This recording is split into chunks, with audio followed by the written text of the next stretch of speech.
తాండూరు నుంచి హైదరాబాద్ వెళ్తున్న బస్సు ప్రమాద ఘటన నిన్న మనందరం కూడా చూడటం జరిగింది. అది ఎంత దారుణమైన పరిస్థితి అనేది మనందరికీ తెలుసు అని చెప్పొచ్చు. అందులో దాదాపుగా తాండూరుకి సంబంధించిన వాసులే 14 నుంచి 15 మంది చనిపోయిన విషాద గాథ అని చెప్పొచ్చు. ఎన్నోసార్లు గతంలో కూడా ఎన్నో చోట్ల ఇలాంటి ఘటనలు చోటు చేసుకున్నప్పటికీ వికారాబాద్ నుంచి చేవల రూట్లో మాత్రం తరచూ కూడా రోజుకి ఒక యాక్సిడెంట్ కూడా అవుతుందని చెప్పి కూడా అక్కడ స్థానికులు అంటున్న పరిస్థితిని కూడా మనం వినడం జరిగింది. అయితే నిన్న బస్సు ప్రమాద ఘటనలో 2 పిల్లలు అనాథలయ్యారని చెప్పొచ్చు. పిల్లలతో ఒక్కసారి మాట్లాడించే ప్రయత్నం చేద్దాం. బందప్ప అలానే లక్ష్మి ఇద్దరు కూడా దంపతులు నిన్న బస్ యాక్సిడెంట్లో చనిపోయారు. వాళ్ళిద్దరికి 2 కూతుళ్ళు కూడా ఉన్నారు. వాళ్ళని కూడా చూస్తున్నాం. ఇంకా అసలు చిన్న పాపకి ఇంకా లోక జ్ఞానం కూడా సరిగ్గా తెలియదని చెప్పొచ్చు.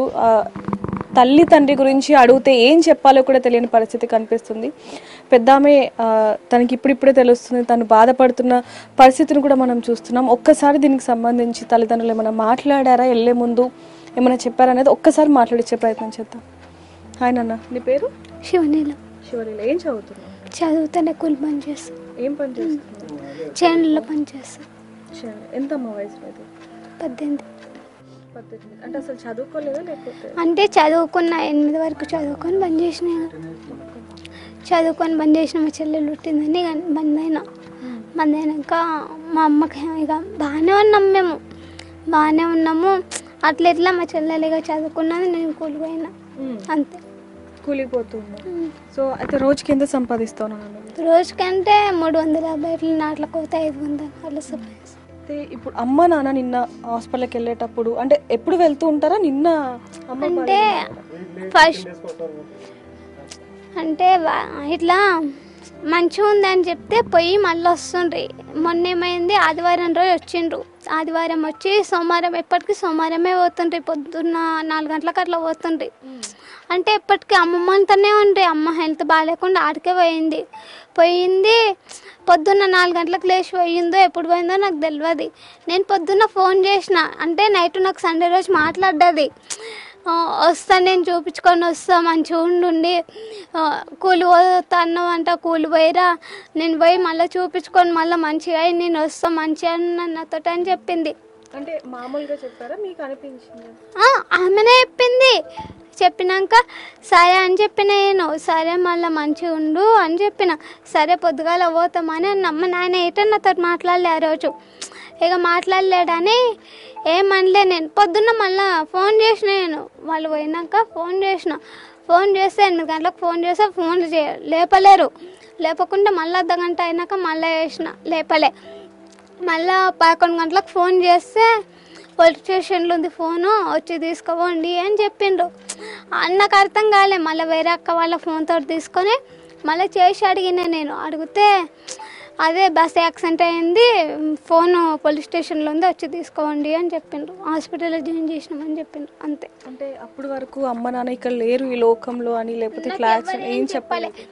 ఈ నుంచి నన్ను మామ తీసుకొని పోయిండ్రికి, హాస్పిటల్ కాడికి తీసుకుపోయినాక ఇట ఏమని చెప్పిండ్రు అంటే, బాగుంది, మీ అమ్మ బాగుంది, మీ నాయన బాగుంటానే చెప్పిండ్రు. నాకు ఆడుకోయినాక ఇట నాకు చెప్పలేరు, మీ నాయన ఇట్లా అయిండు, మీ అమ్మ అట్లా అయింది అని ఇట నాకు ఎవరు చెప్పలే.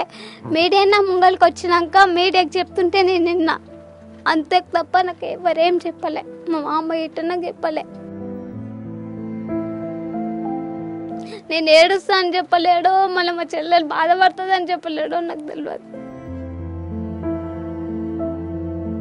మాకు కూడా ఏం మాట్లాడాలో నీతో అసలు అర్థం అవ్వట్లేదు. ఎందుకంటే చిన్న వయసులోనే నీకు ఎవరికి రాని కష్టం వచ్చిందని చెప్పొచ్చు.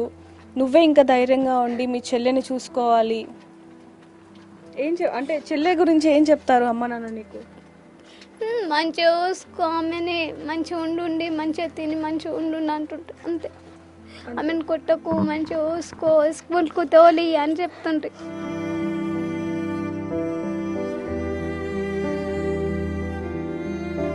వెళ్ళే ముందు కూడా నీతో అమ్మ చెప్పడం జరిగింది?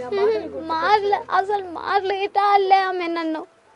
అట్లా మాట్లాడుతుందేమో అని నేను ఫోన్ చేసిన. పొద్దున్న ఫోన్ గిట్ట లిఫ్ట్ చేయలే. లాస్ట్ మాట నన్ను మాట్లాడలే. నాకు ఒక్క మాట ఇటే చెప్పలే ఆమె. మా నాయన మాట్లాడలే. మా అమ్మ ముఖం ఎట్లుందో ఇట నేను చూడలే, మా నాయన ముఖం ఎట్లుందో ఇట నేను చూడలే. నన్ను నీటికి తెచ్చినాక, మా అమ్మని మా నాయన తెచ్చినాక ఇట నాకు ఎవరు ముఖం చూపించలేరు.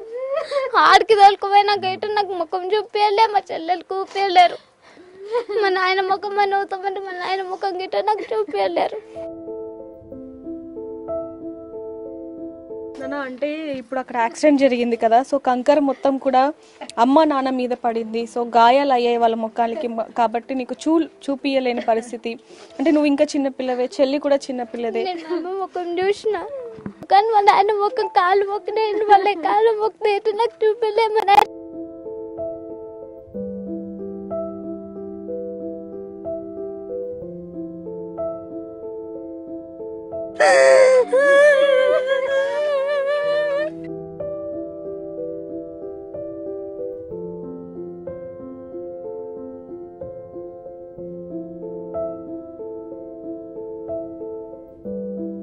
నాన్న నీకు ఏం చెప్తూ ఉంటారమ్మా ప్రతిసారి, అంటే ఎలా బ్రతకాలి బాగుండాలి, అందరితో మంచిగా ఉండాలి, ఎవరి దగ్గరికి పోవద్దు, నీ పనులు చేసుకో అని చెప్తుంటారు అంతే, ఏమీ చెప్పకుండా. మా అమ్మన ఎవరి శుద్ధికోకు అంటే మా అమ్మ నేను కలిసి కూలిపోతుంటే మా అమ్మకి ఎంత బాధైనా పడుతుంది, నేను ఒకదాన్నే పోయినాయిగా.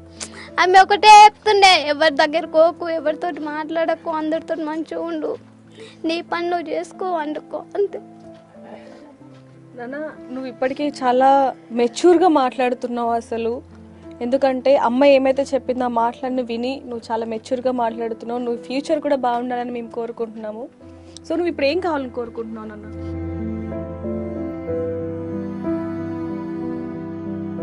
మాకేం వద్దు, మా అమ్మ మా నాన్న లేనిది మాకేం వద్దు, మేము ఉంటాం. నేను మా చెల్లెల్ని మంచిగా చూసుకుంటా, మా చెల్లెల్ని నన్ను మంచిగా చూసుకుంటా సార్. మా మాముండు మంచిగా చూసుకుంటే సార్. అసలు పాప విషయంలో అయితే పెద్దామి విషయంలో అసలు మాట్లాడలేకపోతున్నామని చెప్పచ్చు. అంటే తన తల్లి ముఖం చూస్తాను, నాన్న ముఖం చూస్తాను అని చెప్పి కాళ్ళ ఎలా పడ్డా కూడా, అంటే తన తండ్రికి తన తల్లికి గాయాలయ్యాయి కాబట్టి ముఖం మీద చూపించలేని పరిస్థితి కాబట్టి తను చూడలేదు, భయపడుతుందేమో అని చెప్పి కూడా పెద్దవాళ్ళు ఎవరు కూడా చూపించకపోవడంతో తను ఎంత కన్నీరు మున్నీరు అవుతుందో చెప్పొచ్చు. అంటే ఇంకెప్పటికీ చూడలేము తన తల్లి ముఖం, తన తండ్రి ముఖం అనే బాధ ఆ పాపలో ఇప్పటికీ కూడా కనిపిస్తుందని చెప్పొచ్చు. కానీ తల్లి చెప్పిన మాటలు తను ఇప్పటికీ గుర్తు పెట్టుకొని అదే విధంగా చెప్తుందని చెప్పొచ్చు. కానీ ఈ చిన్నారికి వచ్చిన బాధ, కష్టం అసలు ఎవరికి రాకూడదనే కోరుకుందాం. ఈరోజు ఈ చిన్నపిల్లలు ఇద్దరి భవిష్యత్తు ఏంటి? ఈరోజు తల్లిదండ్రులు లేరు, ఈరోజు మొత్తం కూడా మేనమామే చూసుకోవాల్సిన పరిస్థితి. పెద్దమ్మాయి మాట్లాడుతున్న మాటలు అసలు ప్రతి ఒక్కరికి కూడా కంటతడి పెట్టిస్తున్నాయని చెప్పొచ్చు. ఇంకా చిన్నపిల్ల అసలు మాట్లాడలేని పరిస్థితి కనిపిస్తుంది. ఇంతమంది జీవితాలని నాశనం చేస్తున్నారంటే అసలు ఎవరిని ఏమనాలి? ఇప్పటికైనా సరే అధికారులు రోడ్డుకు సంబంధించి ఖచ్చితంగా యాక్షన్ తీసుకోవాలనే మనం కోరుకుందాం. దీనికి సంబంధించి ఒక్కసారి చిన్న ప్రశ్న అడుగుతాం అమ్మాయిని. నాన్న, ఈరోజు యాక్సిడెంట్ అనేది ఇప్పుడు కొత్త ఏం కాదు అక్కడ జరగటం, ఇంతవరకు చాలా వరకు జరిగాయి. దీనికి సంబంధించి నువ్వేం చెప్తావు? నేనేం చెప్పా అంటే మా ఫ్యామిలీ అంటే మా అమ్మ నాయన అంటే చనిపోయారు. ఆ బస్సులో ఎంతమంది చిన్నపిల్ల కాడ నుంచి చనిపోయిందంట, చిన్నపిల్ల కాడ నుంచి చనిపోయిందంట. మరి గుద్దిన తను ఒక్క ఫ్యామిలీ, ఆ బస్సులో ఉన్నది ఎంతమంది ఫ్యామిలీ. మా ఫ్యామిలీ అంటే ఇక మేమంటుకున్నాం, చిన్న పిల్ల, ఆ పిల్ల ఏం పాపం చేసింది, ఆ పిల్ల ఇటు చచ్చిపోయిందంట. నా సొంటోళ్ళు అక్క వాళ్ళు ముగ్గురు ఇటు చచ్చిపోయిందంట, చాలా మంది చచ్చిపోయిందంట ఆ బస్సులో. ఏంటంటే పోవాలి, నిదానం పోవాలి, అటు సైడ్ ఏమొస్తుందో ఇటు సైడ్ ఏమొస్తుందో అని చూసుకోవాలి. ఫస్ట్ చూసుకొని వేగంగా పోకుండా మెల్లగా పోవాలి అంతే. సో చూస్తున్నాం, దీనికి సంబంధించి ఏం మాట్లాడలేని పరిస్థితి కాబట్టి మరి మీకేమనిపిస్తుంది? ఈరోజు ఇంతమంది ప్రాణాలు గాల్లో కలిసాయంటే ఎవరి నిర్లక్ష్యం? For more videos like this, subscribe Big TV channel.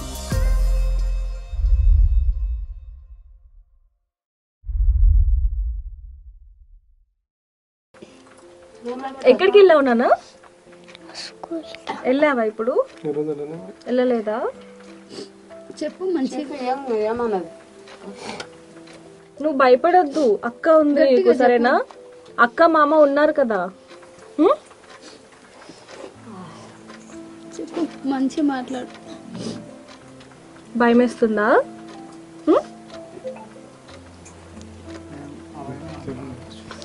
So తను చిన్న పాప అవ్వటంతో తను ఏం మాట్లాడలేని పరిస్థితి అని చెప్పొచ్చు. కానీ ఒకసారి పెద్దమ్మతో ఒకసారి మాట్లాడదాం. నాన్న, ఇప్పటి నుంచి నువ్వే చెల్లిని చూసుకోవాలి కాబట్టి నీకు మామయ్య కూడా, మీ మామ కూడా ధైర్యంగా చూసుకుంటాను అంటూ కూడా ఆయన చెప్పడం జరిగింది మాతో. సో ఏం చెప్తావు?